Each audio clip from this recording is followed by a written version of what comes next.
Hey guys, welcome to This Murder. My name is Markayla. Thank you so much for being here with me and hanging out with me today. So today I have a really crazy case. I don't know if you've actually heard of it, but it's actually the Brian Shaffer case.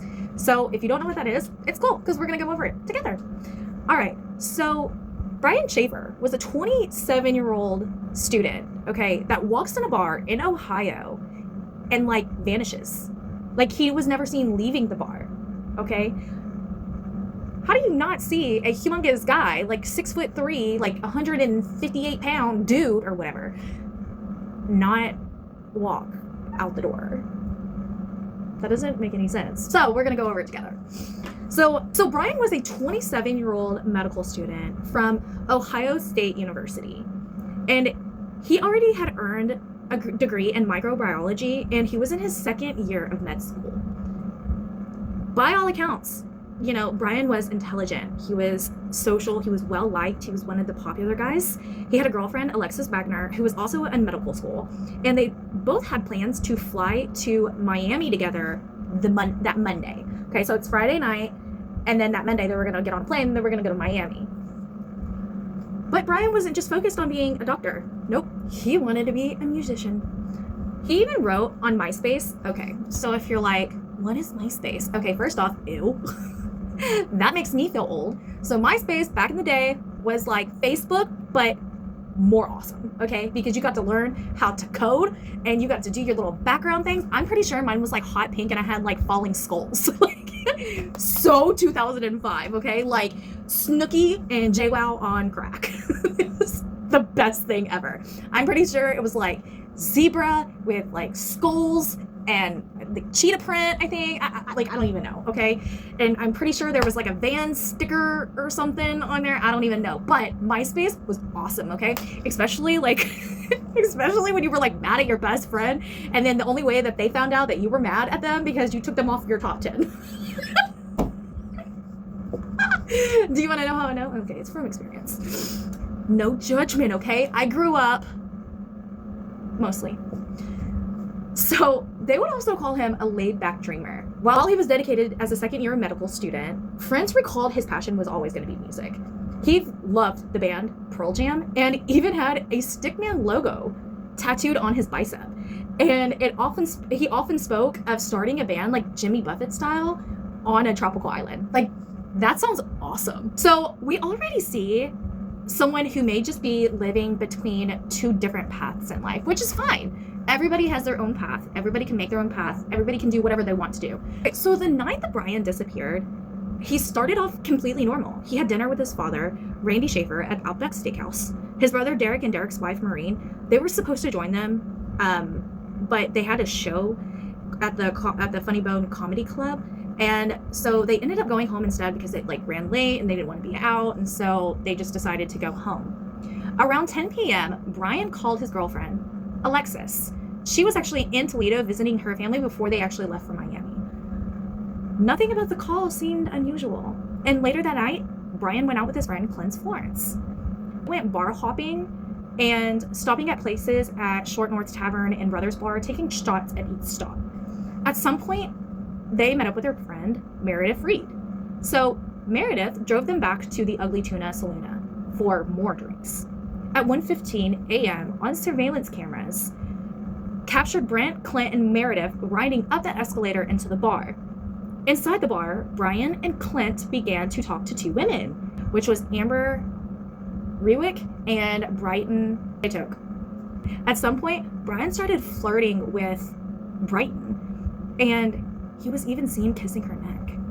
So she gave him her phone number, and at that point in time, Clint and Amber already walked away. Okay, so you're leaving to go to Miami with your girlfriend, who also, the family says that you're actually going to propose to her on your vacation, but you're at a bar kissing on another girl's neck. Then at 1:57 a.m., Brian is seen on camera standing near a beige door inside the bar. That is the last confirmed sighting of Brian Shaffer, and he is never seen leaving.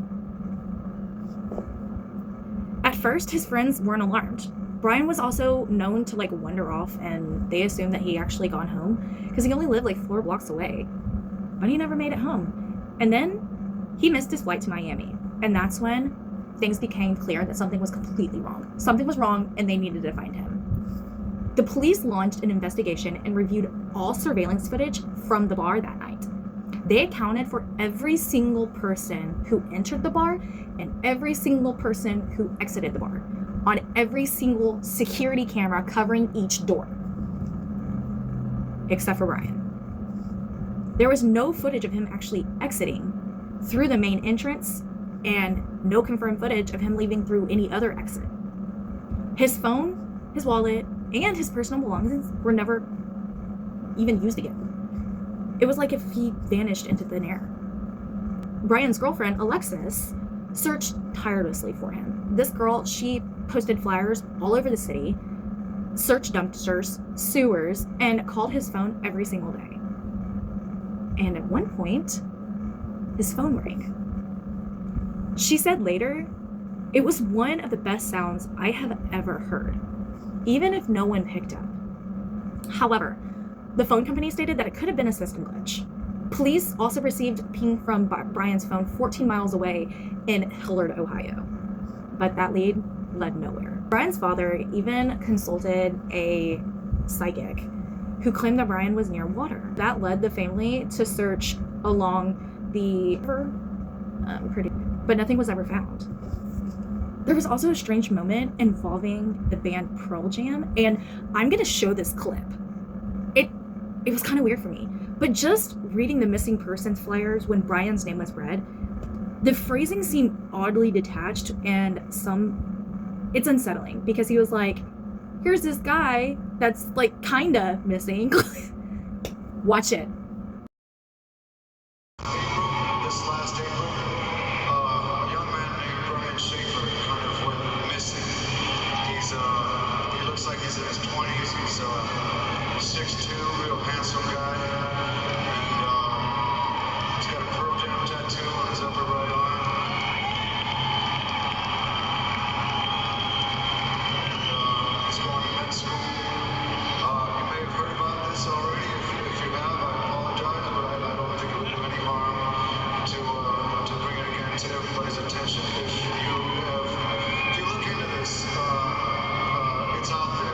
FindBrianShaffer.com. That's his name, Brian Shaffer.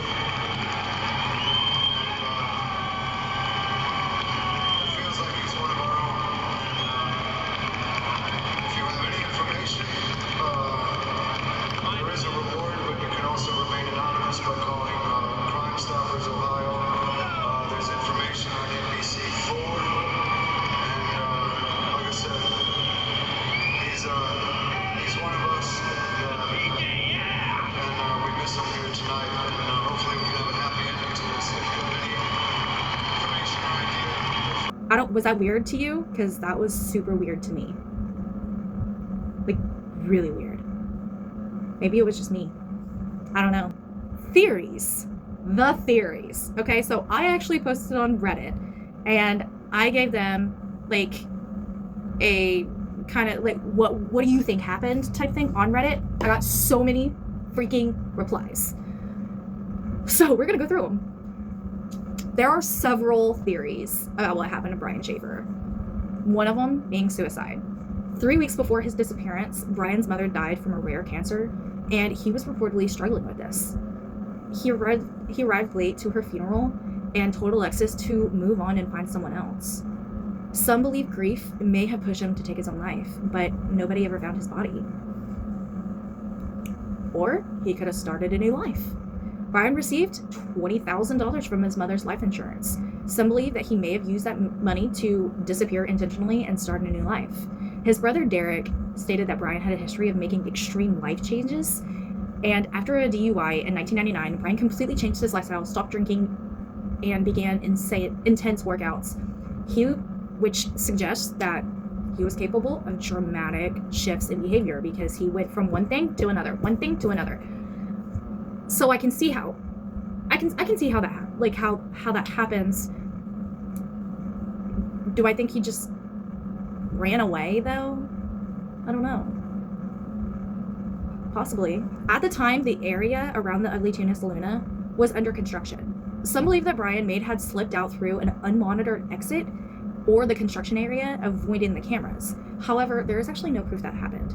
So, but here are some of the Reddit posts. I found them really interesting, so I want to share them with you. He got drunk, left the bar, and drowned in the river. Just because there was no clear video evidence of him leaving the bar doesn't mean that he wasn't able to leave the bar. CCTV isn't the 5K UHD we would all like to have it to be.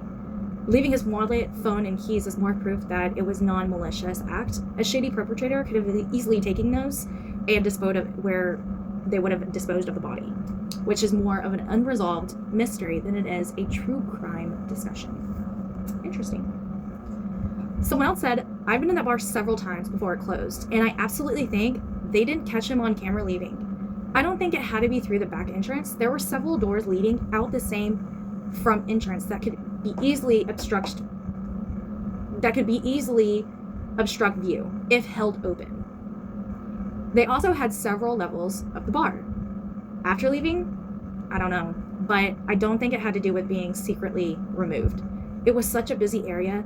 There were other bar dance club next to the Tuna and more bars across the street, all down the street. It was a very urban college bar dance club area. Yeah, but they checked all of those, not just the Ugly Tuna. Like, they checked every security camera, like, around there. And they never saw him leaving. So even though they didn't see him leaving the actual bar, of course, there's cameras from other businesses. They checked those too. And they still didn't see him, like, not even walking down the street. Like, you would see somebody.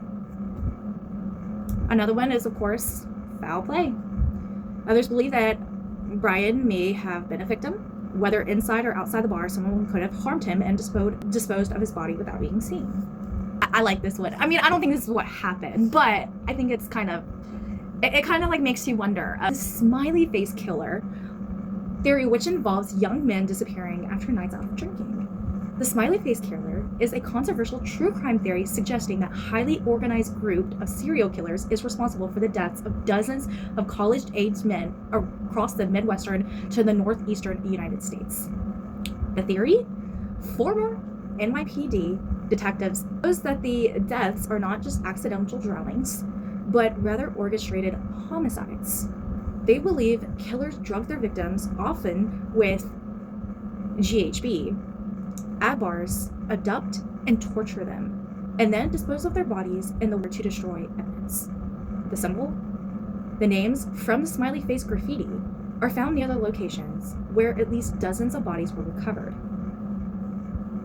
They claim that the style and the color of the faces are signature, meant to taunt authorities, though skeptics point out that the smiley faces among are also common, forms of graffiti. Demographics, mostly white, college-aged males between 20 to 26. So their traits would be high achievers, athletic, popular, and academically successful. So, of course, the circumstances of what would happen was they were all last seen drinking with their friends or at a bar or a party before disappearing without a trace. While Brian Shaffer has never been found, some theorists link him to this group because he fits the academic profile, a medical student, and disappeared after a night of drinking. However, this theory remains highly controversial and unproven. However, the Clint Florence suspicion, and this is spoosh. One of the most discussed aspects of the case involves Brian's friend Clint. Clint initially cooperated with police but refused to take a polygraph test and hired an attorney. Then he stopped communicating with investigators, and his attorney stated that Clint had already provided all the information that he knew, and he doesn't want to do any of that. However, Brian's brother Derek has expressed his suspicion, and he believes that Clint knows more than what he is actually sharing. 2 years after Brian's disappearance, his father, Randy, died in a tragic accident after being struck by a falling tree. Shortly after his death, a comment appeared on his obituary online, and it said, "Dad, I love you. Love, Brian." And it was actually in the Virgin Islands. Well, the FBI traced it to a public computer in Franklin County, Ohio, not the Virgin Islands. To this day, police have stated they still believe Brian is alive. However, his family and his girlfriend Alexis believe that he died shortly after he disappeared. So what really happened to Brian Shaffer? Did he walk away from his life? Did someone harm him? Or did something happen in that bar that was never discovered? And one question still lingers. Amber left that night to go spend the night with her boyfriend. Was his boyfriend ever questioned? Because after all these years, we still don't know what happened. Well, that's it for today, guys. Thank you so much for coming to hang out with me. My name is Markayla. This is Miss Murder, and I will see you guys next time. Bye!